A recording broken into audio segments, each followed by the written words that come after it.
నమస్తే welcome to G24 news ముందుగా headlines చూద్దాం.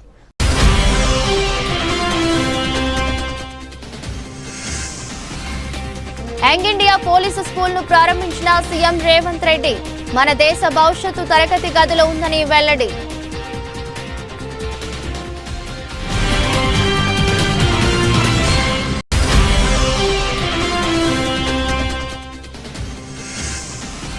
ప్రభుత్వంపై మాజీ మంత్రి హరీష్ రావు ఘాటు వ్యాఖ్యలు.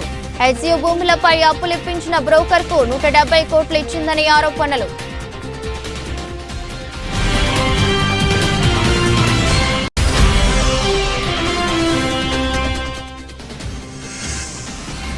హెచ్యూ భూములపై 10,000 కోట్ల ల్యాండ్ స్కామ్ చేయాలని ప్రయత్నించారు.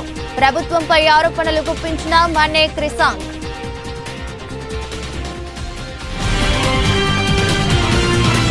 హెచ్యూ భూములపై 10,000 కోట్ల ల్యాండ్ స్కామ్ చేయాలని ప్రయత్నించారు. జింకలు చనిపోతున్నాయని ఫోటోలు పెడితేనే కేసులు పెడుతున్నారు.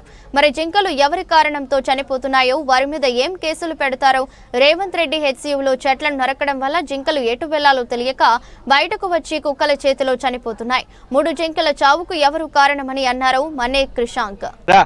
చెట్లు నరికిన తర్వాత 3 జింకలు ఎటు పోవాలనా, గోపానపల్లి దిక్కుపోవాలన్నా, ఇంకేటన్నా ఉరకాలన్నా, ఎటు దిక్కుపోవాలనో అర్థం కాని జింకలను ఇవాళ రేవంత్ రెడ్డి గారు పంపించిన కుక్కలు చంపేస్తున్నాయి. మరి వాటి మీద ఏమన్నా కేసు అయిందా? సల్మాన్ ఖాన్ అనే నటుడు ఒక జింక మీద వేట చేసిండని ఆయన మీద 30 సంవత్సరాల నుంచి కేసు నడుస్తున్నది. మరి ఇక్కడ 3 జింకలు ఇప్పుడు చనిపోతే దానికి బాధ్యులు ఎవరు? దాని మీద విచారణ జరగాలి కదా. జింకల ఫోటోలు పెడితేనే, జింకలు చనిపోతున్నాయని ఫోటోలు పెడితేనే కేసులు అయితే మరి జింకలు ఎవరి కారణం వల్ల చనిపోతున్నాయి? మేమన్నాం జింకలు ఉన్నాయని, మమ్మల్ని కాదండి, సుప్రీంకోర్టు జడ్జి గారు పంపించిన హైకోర్టు రిజిస్ట్రారే చెప్పారు, లిఖిత పూర్వకంగా చెప్పారు. జింకలు చూసినాము, నెమళ్ళు చూసినాము, 100 ఎకరాలు నరికేసిన చెట్లను కూడా చూసినామని. మళ్ళీ ఇంకొక అయ్యో గారు అదే ఎందుకు పెట్టినరు అని అంటే, మరి 10,000 కోట్లు ఐసిఐసిఐ బ్యాంక్ దగ్గరికి వెళ్ళి ఆల్రెడీ తీసుకున్నారు కదా, ధరలను కూడా పెంచి తర్వాత తగ్గించి 75 అని చెప్పి మళ్ళా తర్వాత 52, ఇవాళ తేడా చూసుకుంటే 10,000 కోట్లు. దీని గురించి చర్చిస్తలేరు. అసలు ఇది పెద్ద ల్యాండ్ స్కాము, దాని చర్చ జరగొద్దు. ఇందులో 10,000 కోట్లు ఎందుకు తగ్గినాయి? ఆల్రెడీ ఐసిఐసిఐ బ్యాంక్ దగ్గర ఒక అడవిని ఇవాళ సుప్రీంకోర్టు కేసు దేని మీద పెట్టింది? పేరు కంచగచ్చిబౌలి ఫారెస్ట్, దాని పేరు మీద ఇవాళ కేసు నడుస్తున్నది. కానీ దాని గురించి మాట్లాడకుండా ఆర్టిఫిషియల్ ఇంటెలిజెన్స్ అనే అనుముల ఇంటెలిజెన్స్ చెప్పింది ఏంటంటే ఆర్టిఫిషియల్ ఇంటెలిజెన్స్ మీద చేయాలని. ఇలా అల్టిమేట్ 100 కేసులు పెట్టినా మేము వెనక్కి తగ్గము. ఈ ప్రభుత్వాన్ని ప్రశ్నిస్తూనే ఉంటాం. ఈ ప్రభుత్వం అబద్ధమని దేన్ని అంటుంది? కంచె గచ్చిబౌలిలో అడవి ఉన్నది అబద్ధమా? నెమళ్లు, జింకలు, ఇతర జంతువులు ఉన్నది అబద్ధమా?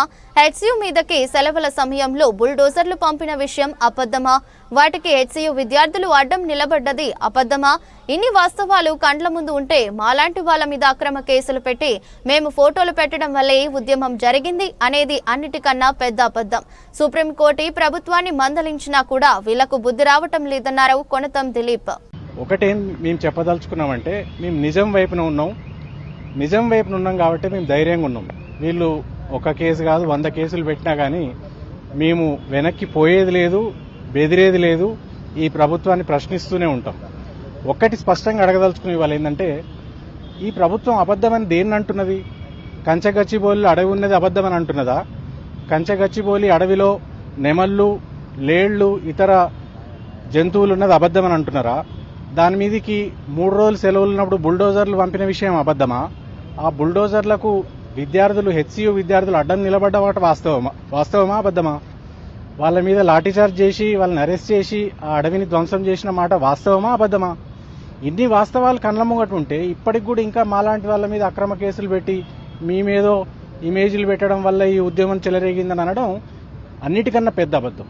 ఇంకో విషయం కూడా చెప్పదలుచుకున్నాం ఏంటంటే, దేశంలో అత్యున్నత సుప్రీంకోర్టు ఈ ప్రభుత్వానికి తలంటినా కానీ ఇంకా బుద్ధి రావడం లేదు.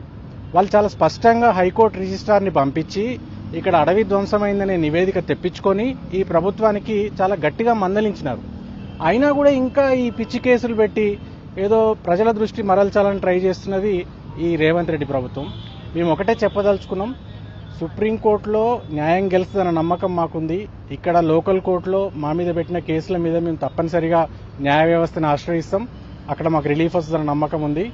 ఇవాళ 10 గంటల్లో 11 గంటల్లో మమ్మల్ని ఇక్కడ కూర్చోబెట్టినంత మాత్రాన మేము వెనక్కి తగ్గేది లేదు.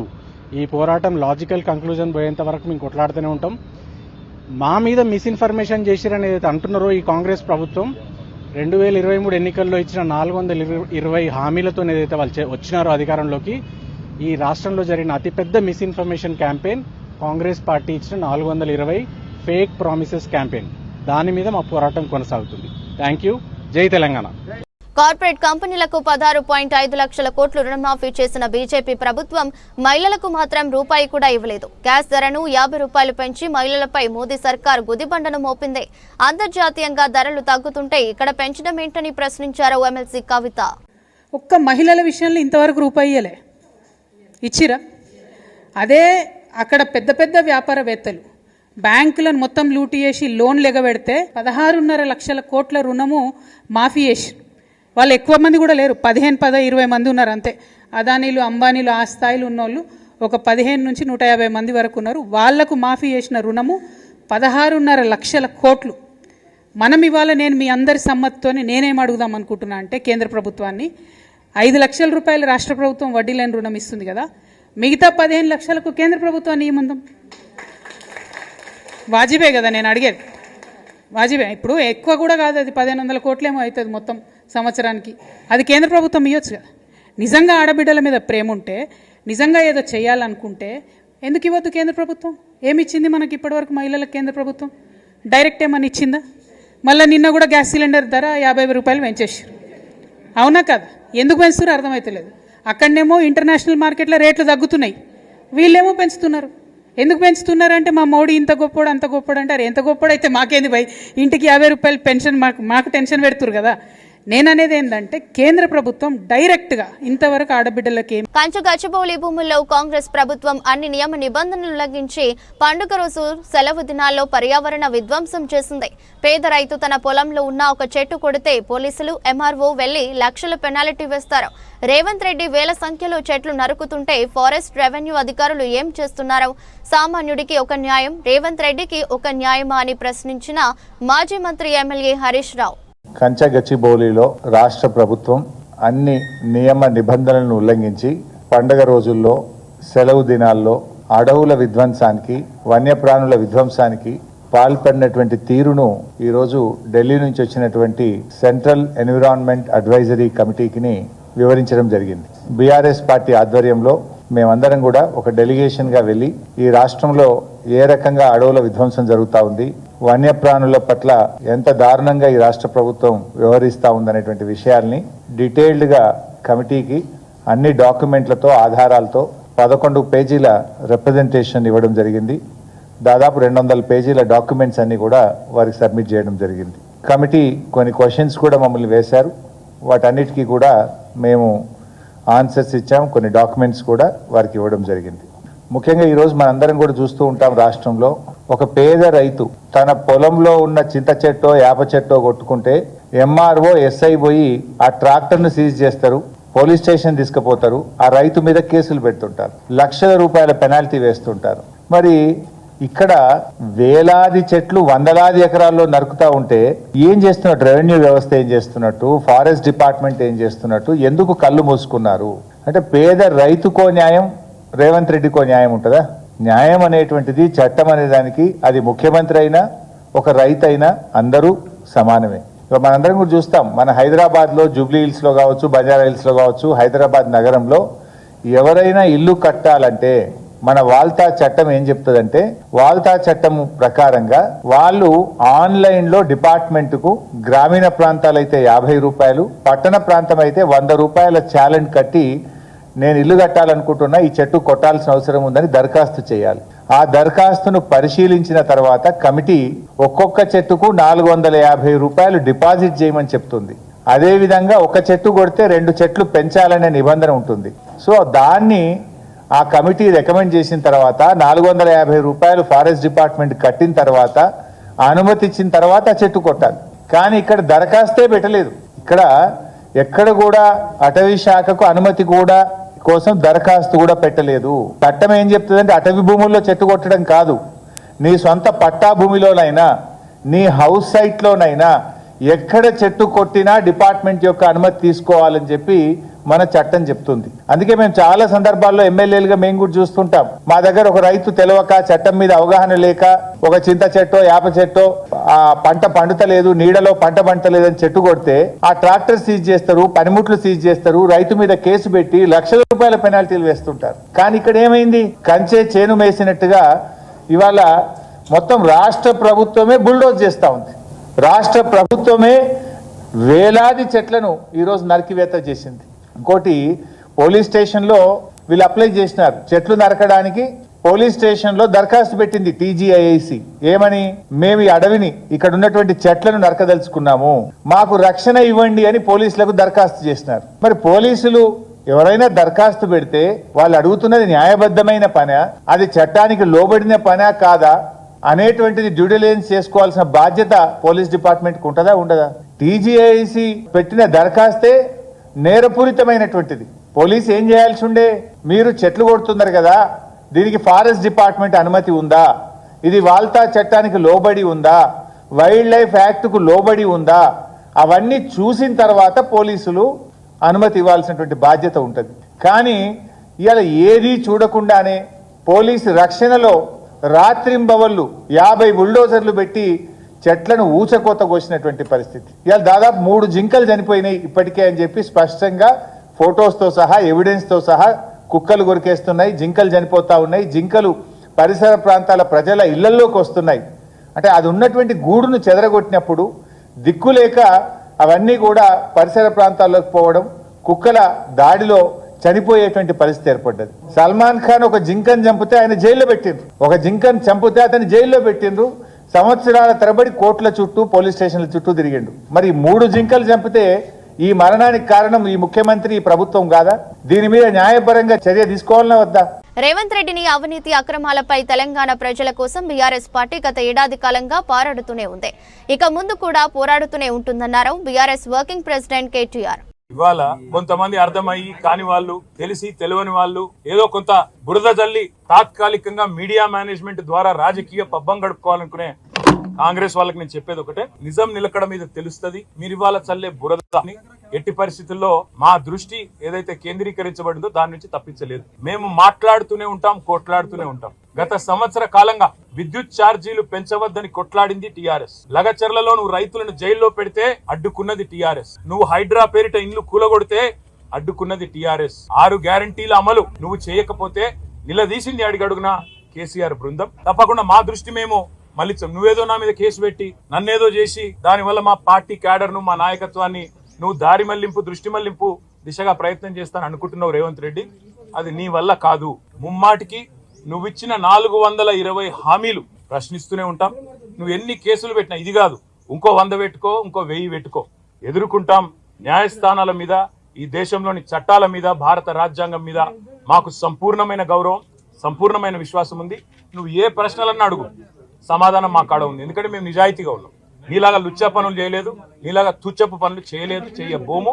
నికార్సైన తెలంగాణ బిడ్డగా, కేసీఆర్ గారి రక్తం పంచుకొని పుట్టిన కేసీఆర్ కొడుకుగా చెప్తా ఉన్నా, తెలంగాణ కోసం అవసరమైతే చస్తాను తప్ప ఎట్టి పరిస్థితుల్లో ఇట్లాంటి లుచ్చగాళ్ళ ముందు మాత్రం తల వంచను. తప్పకుండా కొట్లాడుతూనే ఉంటా, పోరాడుతూనే ఉంటా. తెలంగాణ జయించేదాకా, ఈ కాంగ్రెస్ కబంధ హస్తాల్లోంచి తెలంగాణ బయటకు వచ్చేదాకా కొట్లాడుతూనే ఉంటాను, ప్రతిజ్ఞ చేస్తా ఉన్నా. థాంక్యూ. జింక చనిపోయిందని సోషల్ మీడియాలో పోస్ట్ పెడితే పోలీసులు సుమోటో కేసు పెట్టి అరెస్ట్ చేస్తున్నారు. అదే ఇన్ని చెట్లు నరికేసి జింకల చావుకు కారణమైన వారిపై పోలీసులు ఎందుకు కేసులు పెట్టడం లేదన్నారు మాజీ మంత్రి హరీష్ రావు. లాస్ట్ లో మన హైకోర్టు కూడా చెప్పింది, హైడ్రా విషయంలో శనివారం ఆదివారాల రోజులు మీరు కూల్చే ప్రయత్నం చేయొద్దు, శనివారం ఆదివారం చూసి మీరు డిస్ట్రక్షన్ చేయొద్దు అని మన రాష్ట్ర హైకోర్టు కూడా స్పష్టమైన తీర్పు హైడ్రా విషయంలో అన్ని విషయాల్లో ప్రభుత్వానికి చెప్పింది. దాన్ని కూడా ఈరోజు ఉల్లంఘించారు హైడ్రా విషయంలో. ఎట్లా మీరు చూస్తే 31 నాడు ఉగాది, రంజాన్, ఉగాది, రంజాన్కు 2 రోజులు సెలవు, ఉగాదికి 1 రోజు సెలవు, ఆదివారం, ఇవన్నీ చూసుకొని ముందే 50 జేసీబీలు తెప్పించి ఆడ పెట్టుకొని కరెక్ట్గా ఆదివారము, ఉగాది, రంజాన్ సెలవు దినాలు చూసుకొని ఈ చెట్లు నరికే కార్యక్రమం చేసిండ్రు. అంటే రాష్ట్ర హైకోర్టు ఉత్తర్వులను కూడా ఉల్లంఘించారు. సుప్రీం ఎక్కడో ఎవరో చిన్న సోషల్ మీడియాలో ఒక పోస్టు పెడితే, ఒక జింక చనిపోయిందని పోస్టు పెడితే సుమోటో కేసులు పెడుతున్నారు పోలీసులు పోయి. మరి ఈడెందుకో పెట్టరు సుమోటో కేసులు?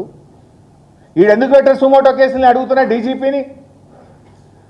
ఏం డీజీపీ గారు, ఇవాళ సోషల్ మీడియాలో ముఖ్యమంత్రిని ఒక మాట అంటనో, ఒక జింక చనిపోయిందంటనో, ఒక వాస్తవాలను సోషల్ మీడియాలో పోస్ట్ చేస్తే అర్ధరాత్రి పూట వచ్చి ఆడవాళ్ళు అని కూడా చూడకుండా జైళ్ళలో పెడుతున్నారే. మరి ఇక్కడ పర్యావరణ సమతుల్యం దెబ్బతీస్తూ, క్రిమినల్ నెగ్లిజెన్స్కు పాల్పడుతూ, వేలాది చెట్లను నరుకుతూ, మూగ జీవాలను చావుకు కారణమైనటువంటి వాళ్ళ మీద ఎందుకు సుమోటో కేసు పెట్టరు? ఎందుకు పోలీస్ డిపార్ట్మెంట్ పనిచేయదు? చట్టం కళ్ళు మూసుకుందా అని చెప్పి నేను అడుగుతా ఉన్నా. చట్టానికి అందరూ సమానమే కదా. మన దేశ భవిష్యత్తు తరగతి గదిలో ఉందని సీఎం రేవంత్ రెడ్డి అన్నారు. రంగారెడ్డి మంచిరేవులలో యంగ్ ఇండియా పోలీస్ స్కూల్ ను సీఎం ప్రారంభించి మాట్లాడారు. ప్రతి నియోజకవర్గంలో ఒక Young India integrated residential school నిర్మిస్తున్నాం. ఒక్కో క్యాంపస్ లో 2000 మంది విద్యార్థులు చదువుకోవచ్చు. ఒక్కో క్యాంపస్ 200 కోట్ల వ్యయంతో 25 ఎకరాల్లో నిర్మిస్తున్నాం. మొత్తం 58 స్కూళ్లకు బడ్జెట్ లో 11,500 కోట్లను కేటాయించామని తెలిపారు. SC ST BC minority residential schools ఏవైతే ఉన్నాయో వాటన్నిటిని కూడా నిశితంగా గమనించి young India integrated residential schools అని ఒక 25 ఎకర్స్ క్యాంపస్ విత్ 200 crores డెవలప్మెంట్తోని మొన్ననే 58 స్కూళ్ళకు పర్మిషన్ ఇచ్చిన ప్రతి నియోజకవర్గంలో ఒక Young India integrated residential schools where they can study more than 2500 students in one campus. SC ST BC minority and other స్టూడెంట్స్ని ఒక కార్పొరేట్ స్కూళ్ళతో, కార్పొరేట్ కాలేజీలతో, ఒక యూనివర్సిటీతో పోటీ పడే విధంగా 25 ఎకరాలల్లో ఇన్ఫ్రాస్ట్రక్చర్ కోసం ఈచ్ స్కూల్కి 200 crores, మొన్ననే 11,500 crores మన బడ్జెట్లో ఫండ్స్ రిలీజ్ చేసిన. ఎందుకంటే ఈ దేశం భవిష్యత్తు తరగతి గదుల్లో ఉన్నది. తొందరలోనే నిన్న బేసిక్ ఎడ్యుకేషన్లోనే గవర్నమెంట్ విధానంలో ఒక చిన్న అస్పష్టత ఉన్నదని నాకు అనిపించింది. నిన్న మన ఎక్స్పర్ట్స్తోని, ఎడ్యుకేషన్ కమిషన్తోని, జయప్రకాష్ నారాయణ లాంటి వాళ్ళతో చాలామందితో నేను చర్చలు చేసిన. 2 కిలో బియ్యం పథకాన్ని ప్రారంభించిన ఘనత ఎన్టీఆర్దేనని సీఎం రేవంత్ రెడ్డి వ్యాఖ్యానించారు. రంగారెడ్డి జిల్లా మంచిరేవులలో యంగ్ ఇండియా పోలీస్ స్కూల్ ప్రారంభోత్సవంలో సీఎం మాట్లాడుతూ ఐటీ అనగానే సీఎం చంద్రబాబు గుర్తుకొస్తారు, ఆరోగ్యశ్రీ అంటే వైఎస్ఆర్ గుర్తుకొస్తారని అన్నారు. ప్రతి సీఎంకు ఓ బ్రాండ్ ఉంది. తన బ్రాండ్ యంగ్ ఇండియా అని హర్షం వ్యక్తం చేశారు. మరి మీరు ఏ బ్రాండ్ లేకుండానే అన్నోటీస్డ్ చీఫ్ మినిస్టర్గా మీరు రావడం పోవడం జరుగుతుందా అని చెప్పి విశ్లేషకులు, శ్రేయోభిలాషులు అడుగుతున్నారు.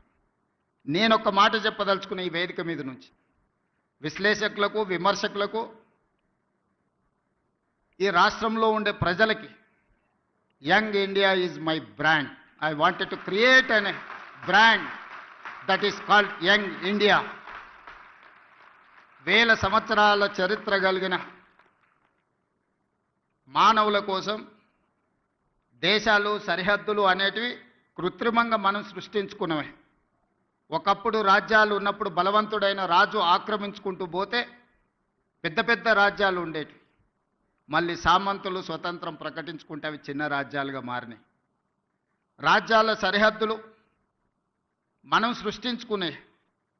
హెచ్యూ భూములపై అప్పులిప్పించిన బ్రోకర్ కు 170 కోట్లు ఇచ్చింది రేవంత్ ప్రభుత్వమని ఘాటు వ్యాఖ్యలు చేశారు మాజీ మంత్రి హరీష్ రావు.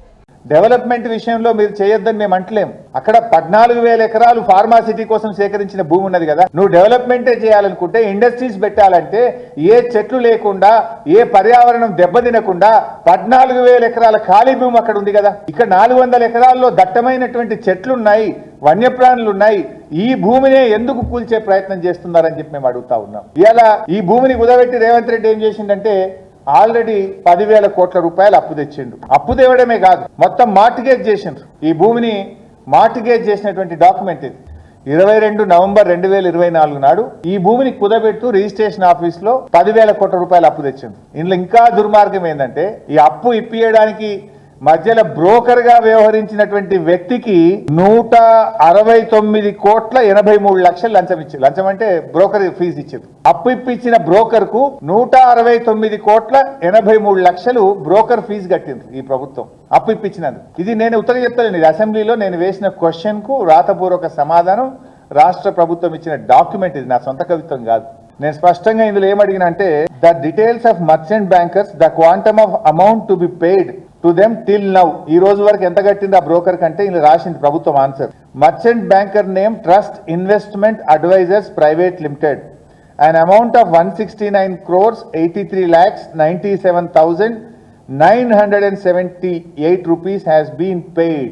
దాదాపు 170 కోట్లు అప్పిప్పించిన బ్రోకర్ కు వీళ్ళు డబ్బులు లంచం ఇచ్చిండ్రా, మరి ఫీజు ఇచ్చింది. ఇది రేవంత్ రెడ్డి ఘనకార్యం ఏంటంటే అప్పు తేవడానికి కూడా బ్రోకర్లను పెట్టుకొని ఆ బ్రోకర్లకు 170 కోట్లు ఇచ్చిండు. ఇది రేవంత్ రెడ్డి నిర్వాహకం. ఇప్పుడు ఆ భూమిని తెగనమ్మాలి, ఆ భూమిని అమ్మి ఇంకో 40,000 కోట్లు తేవాలని చెప్పి మళ్ళీ ప్రయత్నం చేస్తున్నాడు. నీళ్లు ఇవ్వమని అడిగిన రైతులపై రెచ్చిపోయి దురుసుగా ప్రవర్తించిన కాంగ్రెస్ ఎమ్మెల్యే బీర్ల ఐలయ్య ఆలేరు మండలంలోని కొలనుపాక గ్రామంలో రాజకీయాలు వద్దు అన్నా నీళ్లు ఇవ్వండి చాలు అంటూ రైతులు కోరగా అడిగిన రైతులతో బీఆర్ఎస్ పార్టీ వాళ్ళు నీళ్లు లేవని చెబుతున్నారుగా, ఎక్కడి నుండి ఇవ్వాలని అహంకారంగా మాట్లాడిన బీర్ల ఐలయ్య. దృష్టి పెట్టాలని ఆ వాగుల బ్రిడ్జిలు చాలా మంది పడిపోతున్నారు. మిగతాది ఊళ్ళో ఇక్కడ 20-25 చెరువులు నీళ్లు నింపడానికి అవకాశం లేదు. ఒకసారి 5 చెరువులు, నాగాపురం మీ చెరువు, నాగాపురం కాసులుగ చెరువు, పాక పెంజెరు, అయ్యవారి చెరువు, కొత్త చెరువు. ఈ చెరువును మనకు చౌదరిపల్లి ఇక్కడ నుంచి నారాయణపురం ఈ వాటర్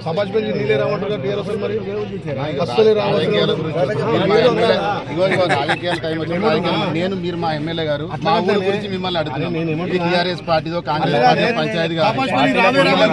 నీళ్ళ గురించి గతంలో నింపిందే టీఆర్ఎస్ ప్రభుత్వం నింపింది. మీ ద్వారా మాకు నీళ్లు కావాలని అడుగుతున్నాం అన్న, మాకు నీళ్లు కావాలని అడుగుతున్నాం. తరఫున కృతజ్ఞతగా మేము కావాలి కదా అన్ని ఒకే తరఫున కావు కదా. మేము అడుగుతున్నాం, మాకు నీళ్ళు కావాలని అడుగుతున్నాం అన్న. ఇస్తే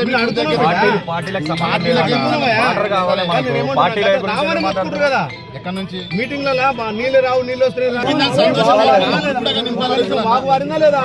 మా ఊరు కూడా చెరువులు నింపమని అడుగుతున్నాం.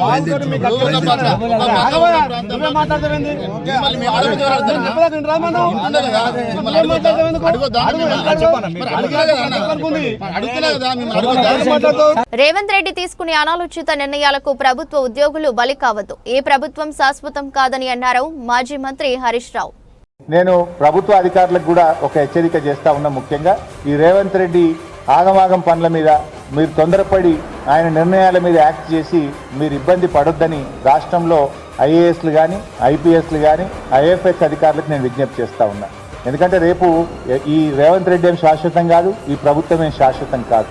మీరు అనవసరంగా బలి కాకండి. ఇలా మీరు అనవసరంగా ఇబ్బంది పాలు కావద్దు. మీరు ఆల్ ఇండియా సర్వీస్ ఆఫీసర్స్. ఎందుకంటే ఇది నా సలహా, ముఖ్యంగా మీ ఇష్టం. మేము ఎందుకంటే చట్టం అయితే ఎవరిని క్షమించదు. గతంలో ఒక ఐఏఎస్ ఆఫీసర్ అనే పేరు చావి రంజన్ అనే ఐఏఎస్ ఆఫీసర్కు 2016లో జైలు శిక్ష పడ్డది. 5 టేక్ చెట్లు కొట్టిండు ఆయన ఇంట్లో ఉన్నటువంటి 5 టేక్ చెట్లు కొడితే ఆయన జైలుకి పోయింది జార్ఖండ్ రాష్ట్రంలో. సో మరి ఇక్కడ ఎన్ని చెట్లు కొట్టిండి? ఇప్పుడు చాలా విలువైనటువంటి వృక్షాలు ఇవాళ నిన్న కొట్టిన దాంట్లో ఇవాళ సుబాబులే ఉన్నాయని బొంకుతున్నారు ఫారెస్ట్ అధికారులు. సుబాబులు కాదు, అక్కడ సుగంధ పరిమళాలు ఇచ్చేటువంటి శాండల్వుడ్ చెట్లు కూడా ఉన్నాయి. అందులో అనేక విలువైనటువంటి చెట్లు అక్కడ ఉన్నాయి. అండ్ మెడిసినల్ ప్లాంట్స్ కూడా అక్కడ ఉన్నాయి. అక్కడ చెరువు కూడా ఉంది.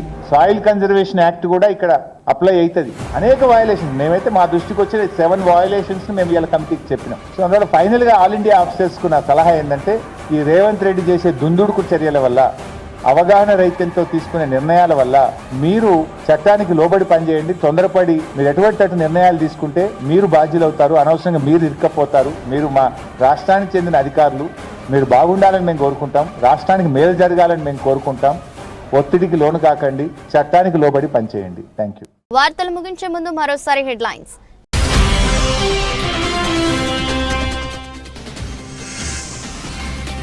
యంగ్ ఇండియా పోలీసు స్కూల్ ను ప్రారంభించిన సీఎం రేవంత్ రెడ్డి.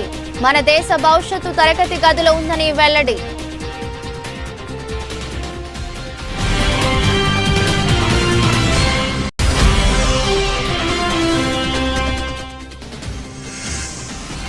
ప్రభుత్వంపై మాజీ మంత్రి హరీష్ రావు ఘాటు వ్యాఖ్యలు. హెచ్సియు భూములపై అప్పులిప్పించిన బ్రోకర్కు 170 కోట్లు ఇచ్చిందని ఆరోపణలు.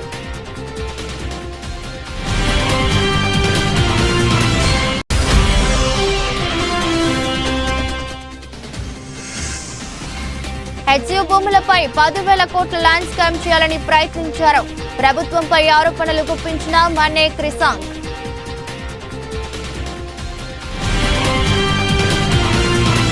ఇది బులెటిన్. మరో బులెటిన్లో మళ్ళీ కలుద్దాం. అంతవరకు సెలవు. నమస్కారం.